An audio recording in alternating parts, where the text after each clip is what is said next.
Hello, everyone, and welcome to this edition of the Research Roundtable. My name is Kyle King. I don't know if you noticed, but I think my new headshot is now at the front of this live stream, which makes me look like a 13-year-old, and I should probably get another one. But anyway, thank you all for tuning in. For those of you who don't know me, I'm an undergraduate student at Yale studying neuroscience. And I work in an OCD clinic, not just because I think OCD is a really fascinating disorder, but also because I have it. So its treatment and our understanding of OCD is something that's really near and dear to my heart. And as always, I'm joined in the Research Roundtable with my co-host, John Abramowitz. John, if you want to introduce yourself real quick. Sure. Thanks, Kyle. It's great to be here once again. I am a professor and clinical psychologist at the University of North Carolina at Chapel Hill, and my research lab studies all aspects of understanding the phenomenology of OCD, obsessions and compulsions, the treatment of OCD. I have a small private practice. I train clinicians who want to be experts in OCD, and I've just been fascinated by OCD for a long, long time and dedicated my career to studying it and working with folks who have it. Yeah, well, thank you, John. As you can see, we have a much larger than normal panel today, and our topic is also a bit larger than normal. So I'm not going to spend too much time at the front end talking like I normally do, but I do have a couple things to say before we jump into the discussion. First, this live stream is educational and is not intended to replace therapy. For treatment-related questions, please work with your provider or contact a local clinician. You can use the IOCDF's online resource directory at iocdf.org/find-help to locate a trained clinician near you. Also, the International OCD Foundation is not a crisis hotline. If you're in crisis or if you're ever feeling suicidal or unsafe, please go to your local emergency room or call 911 or the 988 Suicide and Crisis Lifeline by dialing 988. You can also access online at www.988lifeline.org.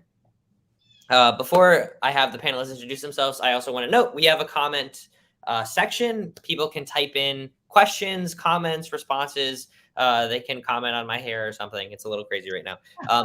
But just know that whatever you put there, it lives there and it will live on there in the internet forever. So please be respectful and use that, space mindfully. So with that all said, let's jump into introducing all our panelists. Amitai, I'm going to start with you if you'd introduce yourself. Hi, everybody. My name is Abramowitz. I'm an associate professor at Texas State University. I'm also affiliated with the CORD at MEGH, the Center of OCD, Related Disorders. I've been researching OCD for, more than 15 years. My focus is on cognitive functions or neurocognitive functions in OCD-related disorders. I also dab into some psychometrics, mainly with my dear friends Dean and John here. And I'm very interested in the sort of the critical perspective on the interface between sort of biological phenomena and OCD and other disorders. And although we have very similar last names, to our knowledge, we are not related. Dean, do you want to introduce yourself? Sure. I'm Dean McKay. I'm at Fordham University. I'm a professor in the psychology department here as a member of the faculty for their doctoral training program in clinical psychology and also in the undergraduate program. I've also been involved in OCD research for the entirety of my career. My additional interests are also in the role of disgust in psychopathology and also a lot of issues related to professional education more recently has been a focus of attention in my lab, where we are paying attention to the degree that professionals are getting adequately trained in scientifically informed methodologies. And I guess like Amitai, and I think it's true maybe for all OCD specialists, by default, working in this area, you end up naturally integrating and thinking about a lot of neurobiological models because of the degree of influence they have in how clients come to us and how the field in general regards the condition. That like brief sentence already generated like 6 questions that I want to ask. Okay, good. It's dangerous though to say that before I have the other 2 guests introduce themselves. Rachel, if you want to give an introduction. Sure. So I'm Rachel Davis. I'm an associate professor of psychiatry at the University of Colorado Anschutz. I'm the medical director of our OCD program, which is a group of therapists and psychiatrists who provide ERP, medication management. We do transcranial magnetic stimulation. And then I'm also co-director of our OCD surgical program, doing deep brain stimulation for treatment refractory OCD. Awesome. And Emily, a fellow Yalie, would you like to introduce yourself? Thanks, Kyle. It's great to be here. My name is Emily Olson. I am an assistant professor in the Yale Child Study Center. I do research on the genetics of a variety of childhood onset psychiatric conditions, including OCD and several related conditions like trichotillomania, excoriation disorder, anxiety. In addition to doing research, I see patients as well in our TIC OCD program. And I'm happy to be here. Obviously, I'm interested in the topic. So thank you. Awesome. So I guess like we're kind of approaching this really big question in my head of just what is OCD, right? Which is a question that we can answer from a couple different perspectives, notably from the title. We can approach it from a genetic perspective or more biologically inclined or more psychological perspective. But just to get everyone kind of on the same page, how I wanted to start this off was just have all of you experts on OCD give a quick elevator pitch version of how you conceptualize OCD. If someone asked you, what is OCD, what would you say? And I'm going to kick it over to John Abramowitz first. Oh, let's let our guests go. I can. All right. Yeah. Then I'm going to do reverse order. Emily. I am going to let one of the other more seasoned experts start first, actually. Gosh, everyone's Well, and I was going to take notes today and hope I could figure this out. So I don't know. I think that Dean is the best candidate for this question. All right. Okay. Well, so I'll be bold then. So everybody's deferred, and I will also try to be humble in my characterization of it. You know, I think way to understand OCD is that it's a chronic level of persistent thought that one may try to control in some way through either internal or external behavioral approaches to the world. And I'm highlighting it that way because I think obsessions in the general public is understood more broadly than just intrusive, unwanted thoughts. It includes a wider array of just persistent thoughts. And so that's how I would characterize it to someone if I was talking to them at a cocktail party or in an elevator. Mm-hmm. Okay. And not quite what you were expecting, perhaps, right, Kyle? So, what? Maybe not quite what you were expecting. Not exactly what I was expecting. No. And that characterization is reliant heavily on thoughts, right? Like that's a very thought-driven characterization. So if you were to characterize it more biologically, or is it reasonable to characterize it more biologically? And this is kind of for all the panelists. Well, I'll jump in here and I'll say that I think that, I mean, there's no doubt that biology plays a role in OCD as it does in any sort of clinical problem with, and frankly, in non-clinical experiences of anxiety and, any other sort of, mental disorder that we can talk about. And for me, the role of biology is, in a general sense, kind of setting the stage, making one perhaps more vulnerable. Our anxiety, OCD at its root involves anxiety and fear and attempts to try to fight that, as Dean was talking about. And there's probably a biological predisposition for some folks to have more anxiety than others. That fight or flight response, that is definitely genetically, biologically determined. And so some people, in my hypothesis, have that turned up, and other people have that, turned down. Those are maybe people that love bungee jumping and doing things that are, these folks they lean into risk. Folks with OCD, at least around their OCD stuff, they don't lean into risk. So there's that biological,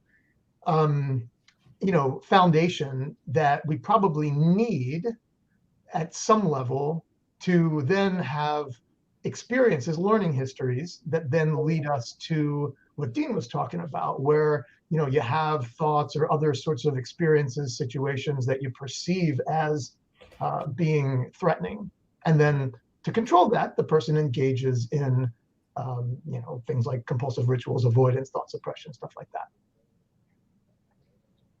Well, and I'll jump in and say maybe what we don't know about OCD. So we don't have any specific what we call biomarker or indicator to diagnose OCD. We don't have any specific biomarker to guide treatment, and we don't have any specific biomarker to tell who's going to respond the best to treatment. We have some early studies and ideas.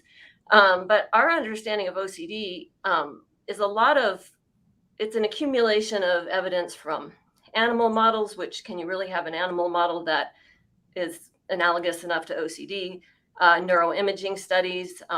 We base our understanding on how people respond to medications. But I think we have enough of an understanding to know that there is definitely, like John said, a neurobiological component. But we're still piecing together exactly how all that works. We don't have a precise understanding. And Emily, I'm also curious, like genetically, is it also as hazy? I guess probably one of the reasons I hesitated when you asked your question at the beginning is I think, in different people, OCD looks different, and there probably are different biological factors in each person contributing. What we know about the genetics, some of what we know about the genetics we've known for a long time, right? We know that OCD runs in families. That's been observed for decades. We know that it runs with other conditions, like as John mentioned, like anxiety. And, we have been able to characterize somewhat kind of the heritability and like the proportion of that's due to genetic factors. And it's similar to related conditions in terms of its genetic basis. But it's only been kind of recently with kind of large scale genomic techniques that kind of a few specific genetic risk factors are starting to be identified. But this is still, there are only a few so far. We can't explain a lot of the variants yet. I'm hopeful that we will be able to. I'm hopeful as sample sizes get bigger, as technologies get less expensive, and that there are these big kind of large scale efforts with kind of these genome-wide association studies and DNA sequencing studies that will kind of understand specific genetic factors. But I guess a lot of what we know about the genetics of OCD, based on a family history, right? At this point. So, but I think it still can. The hope, I think, in understanding the genetics is partly what the title of this talk is that when we start to identify kind of these high confidence risk genetic factors, that may start pointing us towards kind of common biological pathways, right? And the goal is that if we understand the biology better, that our treatments may be more targeted, and we may understand why some people respond to certain treatments and other people don't, or they respond to different treatments. So, I just want to jump in maybe to inform people about how this type of research is done, right? We take controls versus people with OCD, and we look, we scan their brain, resting state, or we look at genetics, and we basically want to identify maybe this region is operating differently, looks differently in terms of size, and maybe this is what's causing OCD. So first of all, to echo what Rachel said, together with led by Miguel Fulano from Barcelona, we did an umbrella review 74 all biomarkers and found that none of them is specific to OCD. So one thing is to find those differences, but as a matter of fact, recent large studies show that it's not really there. Structural and resting state imaging studies from recent months, one of them I think came out last week, show that there is no real differences. And in terms of the largest genetic study, the IOCDF and OCGAS show that heritability is 28. So when we look at those, which means what? Just 28% of the variance of what OCD is basically is explained by genetic information. The rest is environmental. So the first thing is to look at differences, then to look at the causal relationship, right? And that's the fundamental problem here.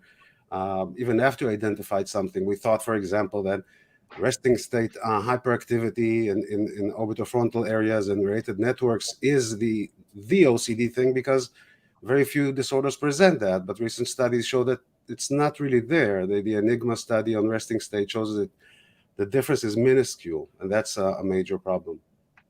I think another problem is that our definition of OCD just isn't that good. And I think as Emily noted, there's so many different presentations of OCD, and we've kind of clumped them together. And until recently, we thought that hoarding was OCD. So a lot of the studies that have been done include folks with hoarding, and now, at least according to the DSM, hoarding is no longer OCD. But can we really trust those studies that were done previously that included hoarding?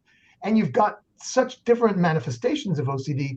I don't think in 100 years we might be wondering, why we ever lumped those together. Are some of those different problems altogether? If I could jump in for a second, John. So to your point, and you anticipated a point that I wanted to raise also. And I think Emily and Rachel have implied it a little bit regarding a common taxonomic concept. Is they talk about whether or not the way we define things, the term of art is carved nature at its joints. And that's why the way I opened my definitional standard was to really pay attention to the fact that we don't have a good understanding of what leads the intrusiveness of thinking, the persistence of some thoughts to cross that boundary into it being dysfunctional. And there's two illustrations. They're famous people that I think illustrate these points well. And if you'll indulge me for just one more minute on this, two mathematicians, famous mathematicians that speak to this. Kurt Gödel, who famously was always fearful of being poisoned. And he knew full well that his food was not likely poisoned. And his wife served as his taster. When she got sick and died, he shortly later died of starvation. Now, by our current standards, if you heard about Kurt Gödel's symptoms that are very well documented, you'd say he probably meets our modern criteria for OCD. Now let's compare him to Paul Erdish, another famous mathematician who spent his days thinking only about mathematics. He had a wide array of colleagues who were mathematicians, and it was well known that he was one of the most widely published mathematicians in the history of mathematics. He was, by all accounts, obsessed with math. You couldn't talk to him about anything else. And in fact, if you were outside of mathematics after being in it, he had idiosyncratic language and would say that you died. If you actually physically died, he said you left. So here are two different people whose symptomatic profiles based on intrusiveness of thinking might be comparable. They might even have had similar biological substrates that give rise to that kind of intrusive, persistent, repetitive thinking. And yet their daily lives were unbelievably different. So we don't really have a great handle on this. I don't think we've advanced much beyond Paul Erdish, who passed away in 1996, Kurt Gödel, who passed away in the 70s. We know enough about how to treat manifestations of the condition when there's dysfunction.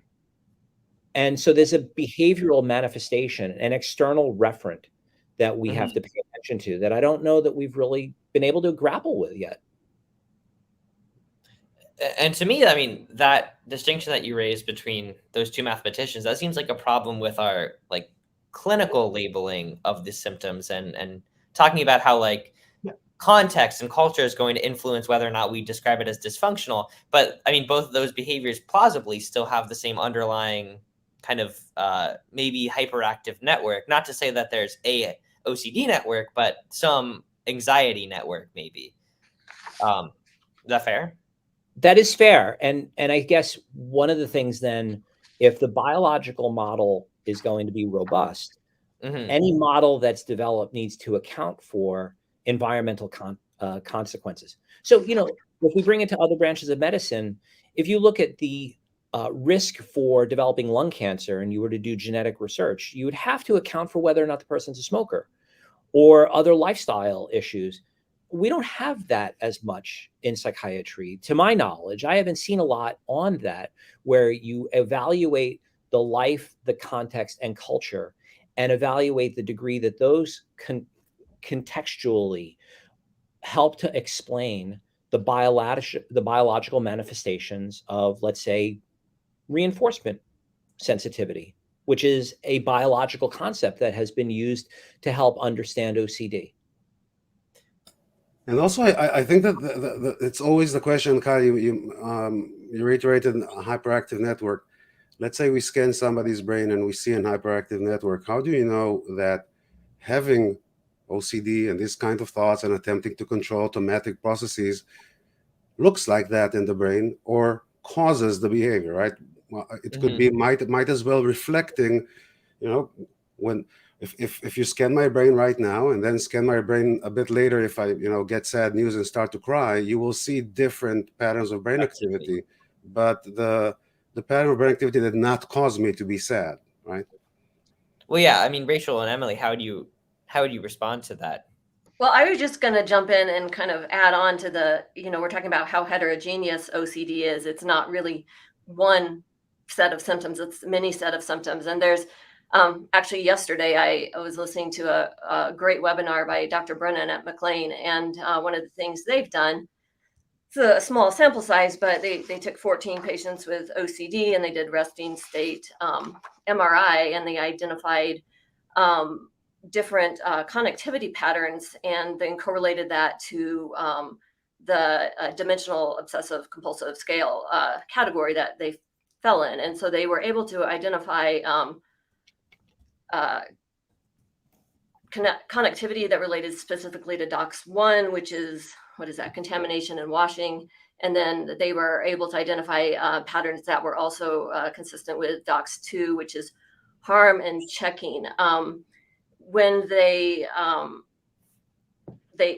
did find that a change or a reduction in connectivity between certain brain regions, which I won't list off, was actually associated with less symptoms or a lower YBOX score, but only in the DOX1 or contamination washing symptoms. So this is a really interesting study to try to, at least in some way, start to parse out the heterogeneity.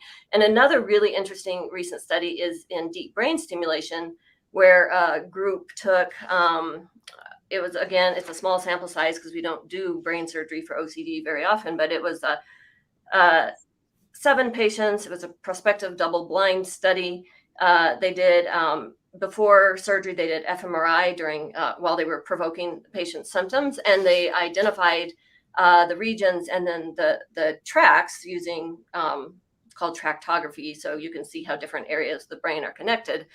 And then based on that, they that's how they decided where to stimulate.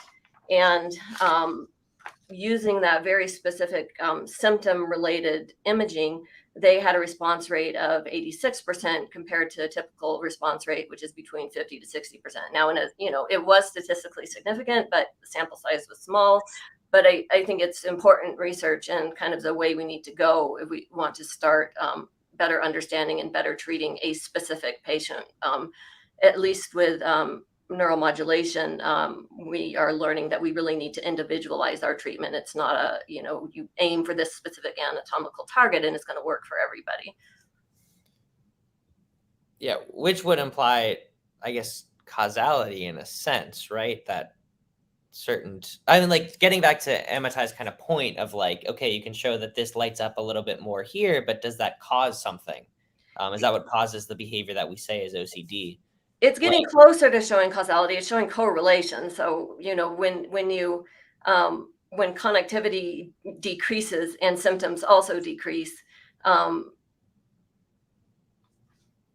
suggests that there may be causality. But I should note that, Rachel, that DBS participants, patients, are not really your common OCD. These are really unique people that everything was tried, right? But also, I think that this speaks to the issue of utility, right? If I see somebody, you know, walks into my practice and they have OCD, does it matter to me if they have, you know, this pattern or that pattern? I don't have an MRI in my clinic.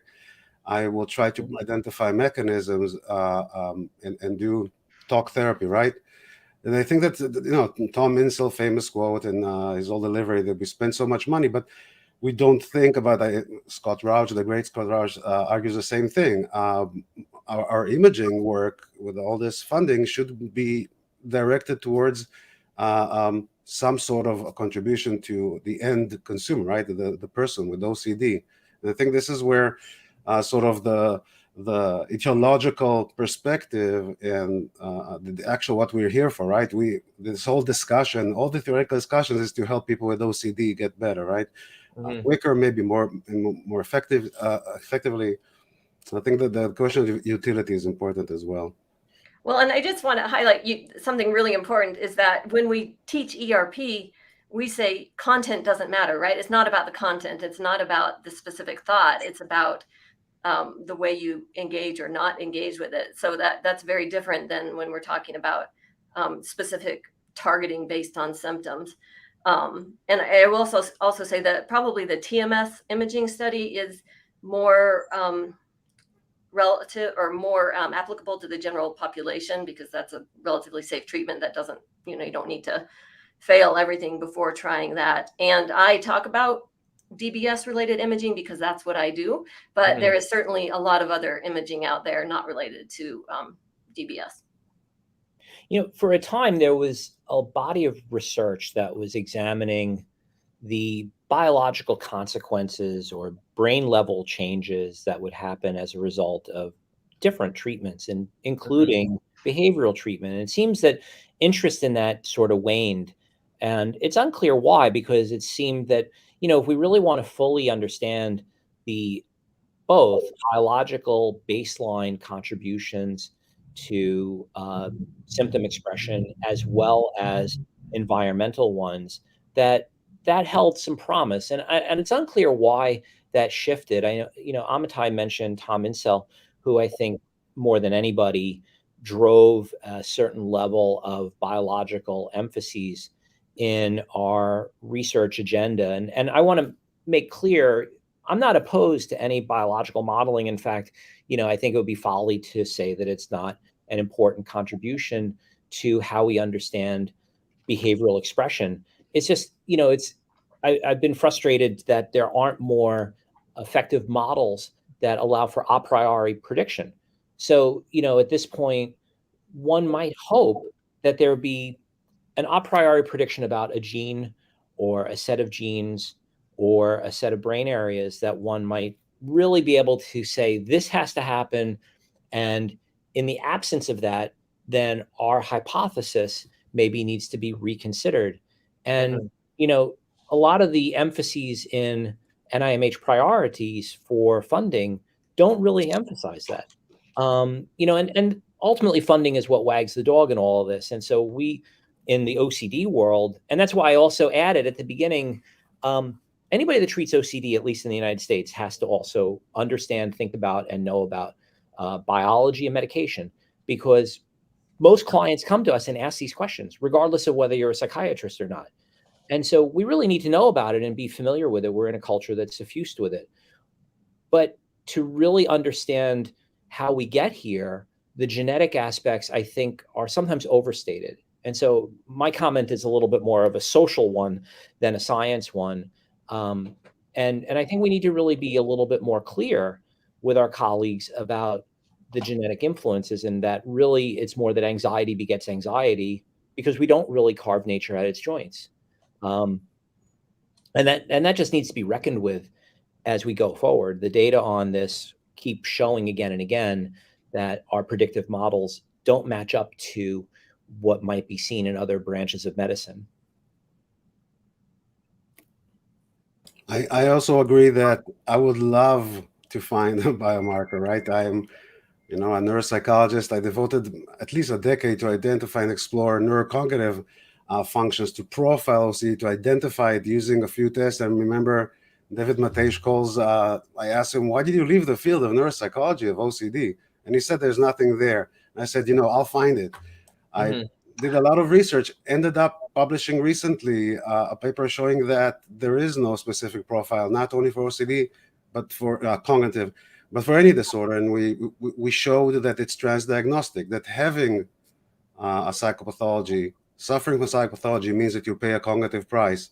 So I joined in with my hopes that, we'll find something, because, it will be great if I can administer a test, a cognitive test, somebody's intake, and know immediately, oh, this tells me that they have OCD. Let's send them for treatment there. We would really like to do that. And Dean and John and I published an ultra brief measure that will allow to screen that. But even then, the accuracy is a challenge, maybe because of the heterogeneity.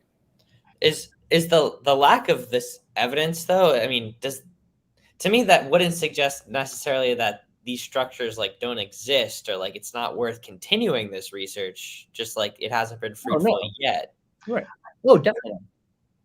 If I could jump in, I think part of it is that we don't know what we're trying to really define, and this adherence to the DSM medical model, that there is a thing called OCD and it is separate from this thing called post-traumatic stress disorder, and it is separate from this thing called depression, and it is separate from generalized anxiety disorder. I think that kind of ropes us into a certain way of looking at genetics, biology, that is not the most helpful, because research shows that comorbidity is the rule rather than the exception. And these problems overlap so much that, if you look at the data on the reliability of these diagnoses, they are really bad.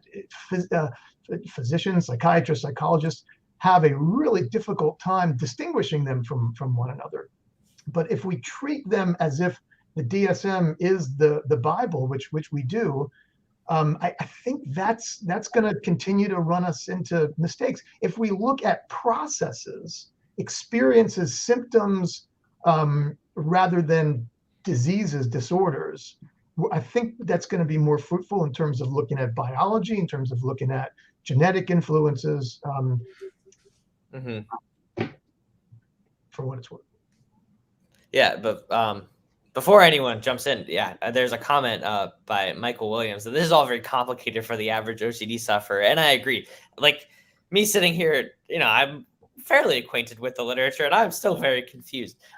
But so to kind of summarize what I've heard so far is, this is all very complicated, and there is no one real okay, we can point to that, and that's OCD in the brain, despite us all wishing that would be the case. And that it's, to John's point, it could be something more of a process thing where maybe we have anxiety infrastructure in the brain, and somehow that makes us anxious. And then when we get up to the level of clinical psychology, that anxiety could be OCD or could be some other clinical entity as kind of we define it when we look at the behavior. Does that seem like a fair kind of summary of what's been discussed so far? I mean, I think so. Look, what do genes do? Genes code for proteins, right? That's what genes do, right? They code for the proteins, which are the building blocks of our body. And so genes don't code for psychiatric disorders, right? It's just OCD. There's not a genetic test for OCD there. That it wouldn't make sense for that to be. There can be a genetic test for a endophenotype of OCD, something that involves the building blocks, the proteins.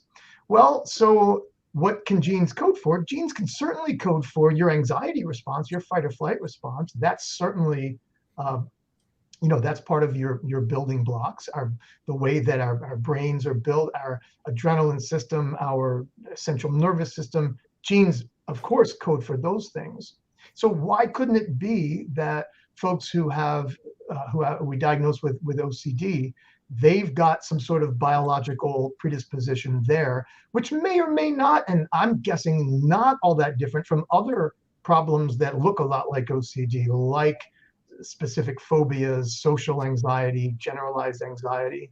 But then our learning history, right? We know that folks with OCD who are Jewish and who develop scrupulosity, they worry about, Jewish customs, violating Jewish customs.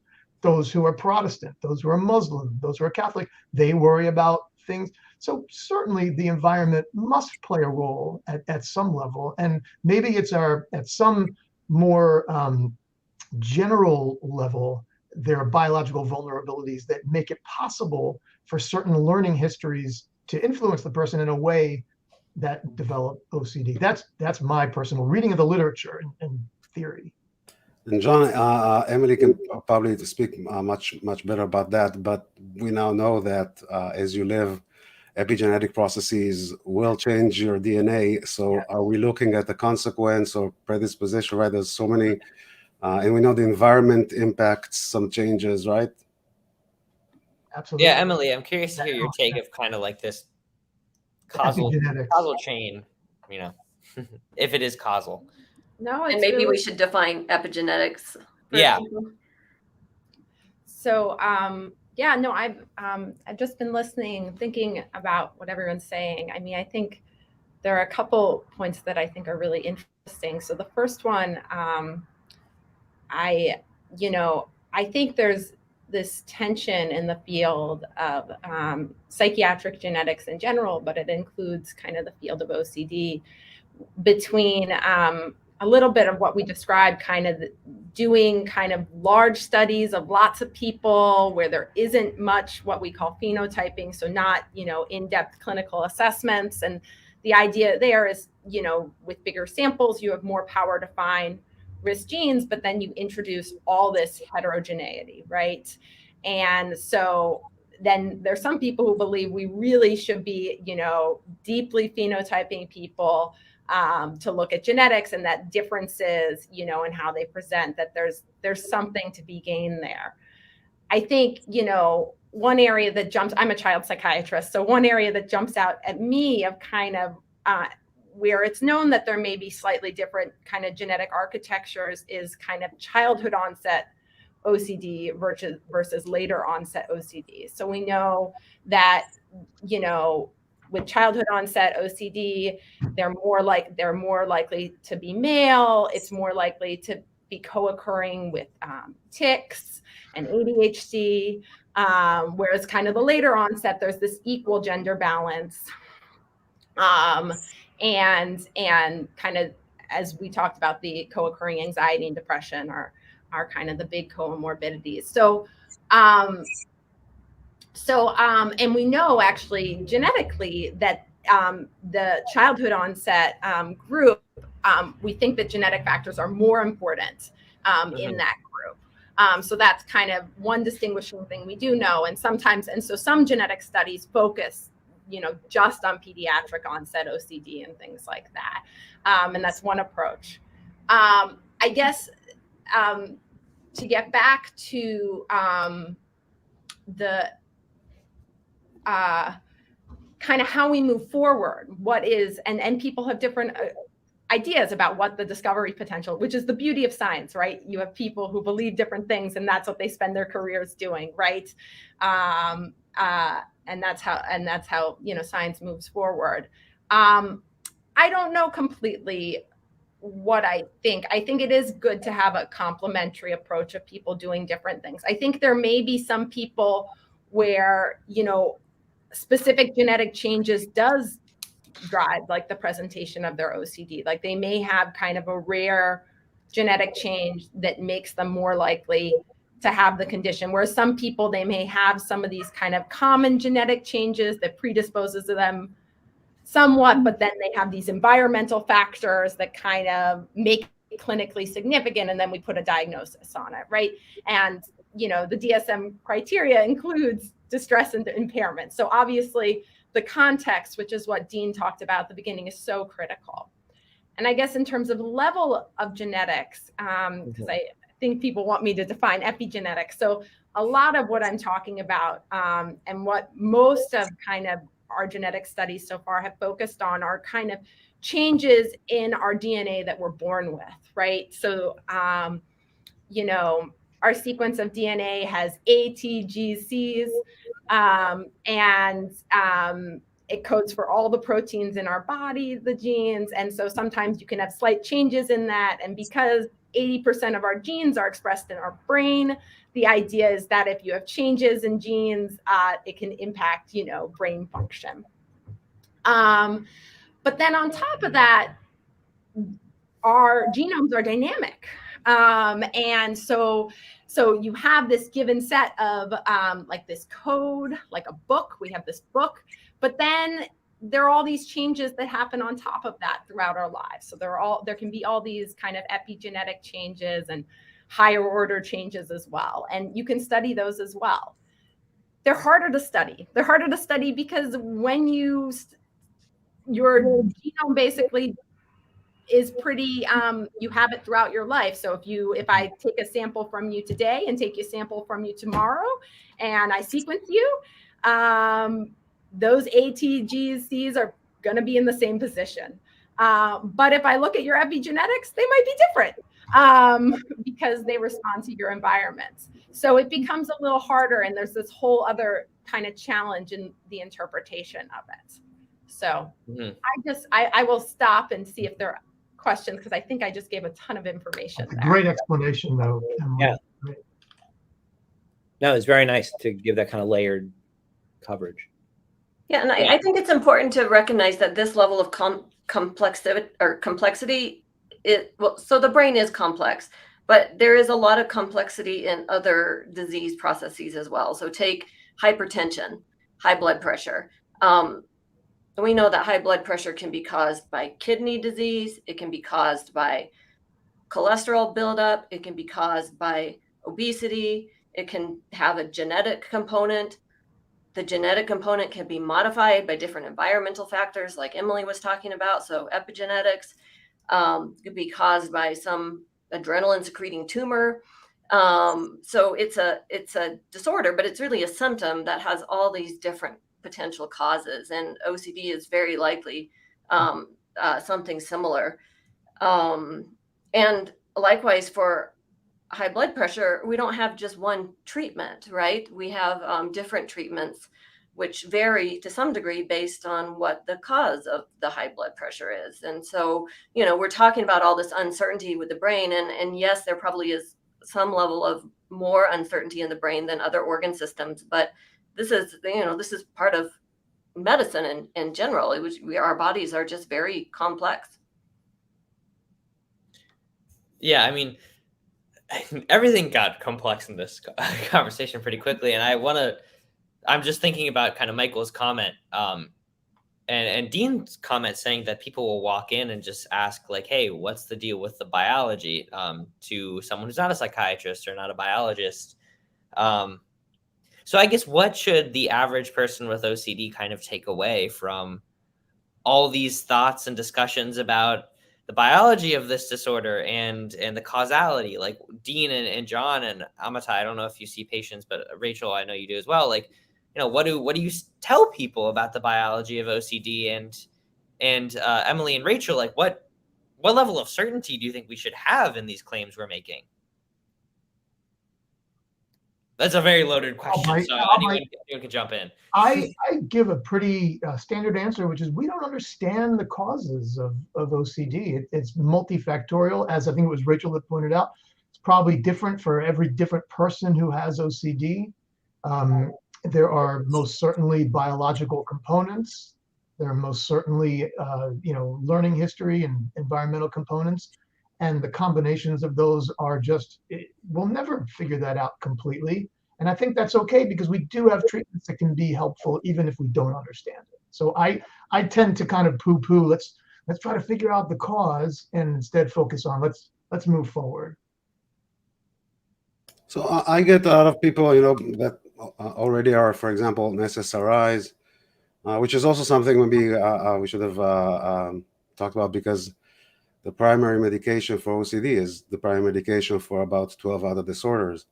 But when they come in, should I stop? I needed to get treated. First of all, the question is it relevant to our work? Is it subclinical or DSM? Did it cross that line or not? We understand that there is a mechanism at play that causes a lot of distress, and that should be, I think, the focus. And in terms of explanation, I always tell them that the issue is that we don't know about causality. There are some correlations, but then I offer them to, look at the data about, for example, relapse, or the fact that people come to us to ask for therapy, even though that by and large, and Dean and John, correct me, they're already maybe a few years on SSRIs. Why is this doesn't help me? Just takes off the edge, even though we know that serotonin is OCD, right? So it's always a problem, even in terms of the client. Do we want to sort of get into a discussion about what causes what? I think that a lot of people lack, the tools to assess all this complexity. But like John said, I think that what I tell them is that we don't have a direct causal relationship. And sometimes I tell them I don't think it's important to look specifically at the nuts and bolts in order to get treated well. I think a lot of people want to have a biological explanation, because in their mind there's kind of this, all or not, black and white thinking, that either it's biology or it's someone's fault. And I think that is a big misconception. Nobody wants to have OCD. It's certainly no one's fault that anyone develops OCD. And that's really kind of it's a false dichotomy. It's not the case. Similarly, there are folks that want to look at OCD as, my parents treated me this way and that led to OCD. Also, just a terrible assumption, because we have no evidence whatsoever that any single factor, bad parenting, a traumatic event, biology, that any single factor on its own leads to a problem as complex as OCD. Thank you, John, for making that point. I think that's so important for this audience, and looking through the chat, that people don't feel that just because we don't know what the genes are and we don't know exactly what it doesn't mean anyone's at fault. And we know that people don't want to have this and as well. And I just want to emphasize that, and just that I think a lot of this also we don't know yet. I tend to be on the side, and you probably would get a different estimate from everyone on this panel, but I tend to be on the side that I think we're going to learn a lot more. I think at least I can speak from the field of genetics that I really do think in the last 5 years, we have made progress in understanding kind of specific genetic risk factors. And I expect that in the next 10 years, we're going to know a lot more. Are we going to be able to tell each individual exactly why they have OCD or not? No, probably not. But I do think it's a step forward. And I think if you combine kind of that knowledge with what Dean mentioned, if we can start to incorporate all of the other risk factors that we know go into it, all of the other clinical factors, that maybe we could start to make some progress on these predictions. But it is slow. And I realize people in the audience, some people who've been watching this field for a long time may be frustrated with that as well. But as scientists, we're frustrated too. We want the answer as well. So, Kyle, you asked, so I didn't mention in my intro, but I do see clients and I train clinicians, and I see my role in clinical work is multifold. And as a New York area psychologist, when I see people with OCD, that means usually by the time they've gotten to my office, they've seen several other providers. They may or may not have had a wide range of other kinds of interventions that are in varying degrees of helpful or unhelpful. They may have been misdiagnosed a few times. And even among very savvy clients, people who are knowledgeable, they may often get led astray when it comes to treatment. And so, when that happens, people have a lot of questions that they want answered in addition to getting treatment. People with OCD, in my experience, are very hungry for information about their condition, how to understand it better, in addition to getting good treatment. And invariably, questions about biological indicators come up. And, as I mentioned before, I'm not opposed to any of this. I do try to highlight the fact that, first of all, I'm not a psychiatrist, but again, as a US psychologist, I have to, by default, know about biological processes, especially in relation to OCD. And I talk about, the palliative nature of medications, that they probably will provide some relief, but it won't be the end of the story. And that we also have a lot of areas unanswered. And I try to provide a little bit of reassurance, if you will forgive me using the term in this way, when talking about science. And that is, a mentor of mine years ago said, good science moves at a snail's pace. And I guess, that's what we're seeing. There's some things that have really changed. If you look in the last 40 years, our knowledge of OCD has dramatically changed. And yet we still dramatically don't know stuff. And so, okay, that's how the world works. You could pick almost any other disorder. You could probably say something similar. And when we get to that point in talking about treatment with clients, I usually highlight with, the appropriate reservations, I think, where things are likely to go and what level of persistence you may need to continue to do different treatment level activities. And sometimes the reassuring thing from that perspective, so that it doesn't feel demoralizing, is I ask people, do you brush your teeth every day? Invariably, the answer is yes. So that means you engage in a behavior every day for your entire life that's intended to just retard the level of decay that you're going to have in your teeth. And I say it that way because as you age, your teeth are going to rot out of your head, but you still keep doing this thing. So with OCD, it's actually better news. Keep doing this thing that as you feel better with exposure, you're not going to suffer the same outcome as your teeth. You may actually experience a level of wellness that your teeth won't enjoy. Most people don't understand it that way. Your relationship with your dentist is a failing one. Your relationship with your psychologist is really not. I just want to echo Emily's point about sort of hope for the future and collaboration with all this knowledge. I was surprised in our recent review that it was almost impossible to find a biomarker study that also incorporates sort of the biomedical and the psychological one. It was always struck me that this whole trend with interdisciplinary. Well, I mean, for example, taking any biomarker and adding a short questionnaire, a 4-item questionnaire, right, and see how together, what's the predictive validity together. It could be genetics plus brain scanning, and so I think that the future will benefit from a true interdisciplinary collaboration. Yeah, I completely agree. Folks who study more the learning psychological side seem to operate in a parallel but alternate universe than the folks studying the genetic and biological side. And we need to do something about that. We need to have more collaboration and I think that the NIH, we're doing a study that actually does involve collaboration and working with psychiatrists at Hopkins and Columbia, Jerry Nestat, for example, looking at postpartum OCD and the trajectory. And we're looking at psychological factors, more than just a couple questionnaires. And we're looking at biological factors. We're getting blood, we're getting spit, we're getting all sorts of biological data. And hopefully we'll get more studies like this that will look at the interaction between these different factors. Mm-hmm.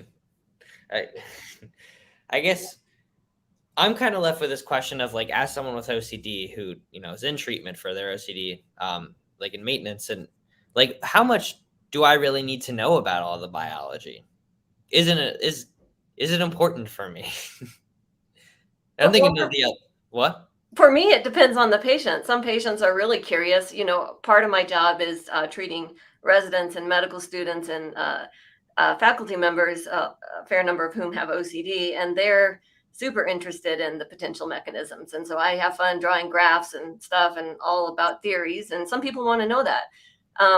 Other people, I might use a somewhat simplistic answer. I tend to say, you know, the brain is an organ too. And if your pancreas, if you had diabetes, we would address it both with biological interventions and behavioral interventions. If you had type 1 diabetes, you might need insulin.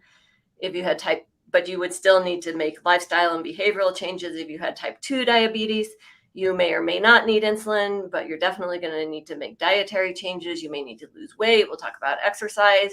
And so, you know, there's not as much shame with a diagnosis or with a diabetes diagnosis, right? And people can accept the need for medication and the need for behavioral interventions. There's a lot of shame and self-blame and guilt with, I think, disorders that involve the brain. And so I try to normalize that without necessarily getting into a lot of the details. And, you know, if people do want to go down rabbit trails and think about theories, I do that with them. But otherwise, I just kind of do that more kind of simplistic sort of analogy. I agree with Rachel. I think it, you know, really depends on the patient. But Kyle, I think you're probably the best person to answer that, not us. Is it helpful to you thinking about all this stuff? And I'm guessing there's a bit of a selection bias at the people attending this, that they think it's helpful for them as well. And so I think for some, you know, each person's different. For some people, having knowledge, understanding their condition is in itself very helpful. So I think it depends on the person, but. Just want to say that they took a peek at the comments, and I have two things to say. It's not your fault. It's not your parents' fault, most definitely. And you are not your thoughts. Yes.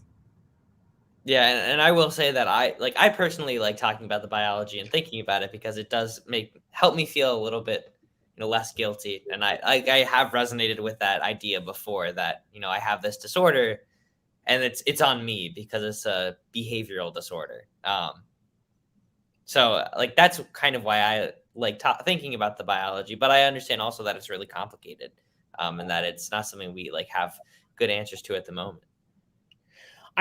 Personally, I think it's useful for clients to know the biology of it so that they have a proper understanding of it that is counter to what they may be told by other members of the public, the media, or by other providers who sometimes are misinformed. You know, that's another element. You know, many times people say things in a declarative way that's outright incorrect.